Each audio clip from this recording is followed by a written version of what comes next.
કેમ છો વિદ્યાર્થીઓ? ભાવિક સરને નમસ્કાર। હવે તમારી પાસે બધા પાસે હોલ ટિકિટ તો આવી જ ગઈ હશે।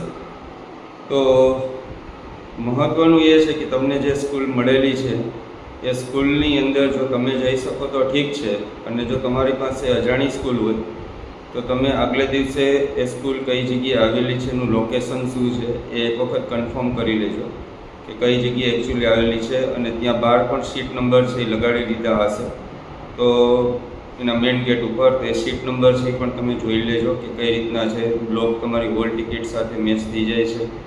તો જરૂર પડે તો જ એ જે દિવસે પરીક્ષા હોય એ દિવસે સવારે જવું, બાકી એક દિવસ અગાઉ જઈ અને બધું વેરીફાઈ કરી લેવું। તમારે જવાની જરૂર નથી, પેરેન્ટ્સ જઈને ચેક કરી લેશો તો ચાલશે।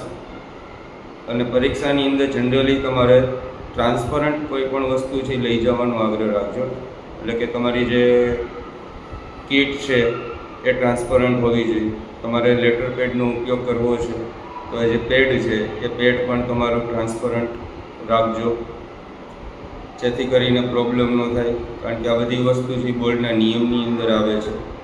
અને કેવી બેન્ચ આવી છે કેવી નહીં એ બધી વસ્તુ તો ઠીક છે, મહત્ત્વનું તો એ છે કે કેટલું આવડે છે અને કેટલું નહીં। એટલે કોઈ વધારે ટેન્શન લેવાની જરૂર નથી ખોટા એવા કે ભાઈ સ્કૂલ કેવી છે ને ત્યાં શું થાય છે ને ભાઈ કાંઈ, બધી સ્કૂલ સરસ જ હોય છે, બધી બેન્ચ સરસ જ હોય છે। દરેક બેન્ચની અંદર દરેક વિદ્યાર્થી દરેક સ્કૂલમાં ભણતો જ હોય છે, તમે પહેલી વખત બેન્ચમાં બેસવાનું નથી।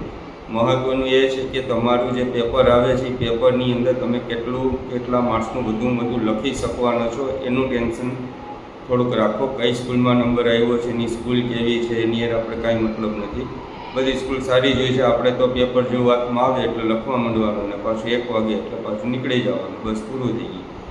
એટલે બહુ વધારે ડીપ થિંકિંગ કરવાની જરૂર નથી, શાંતિથી વાંચો અને બધી જ વસ્તુ છે એને આગળ લઈ જાઓ।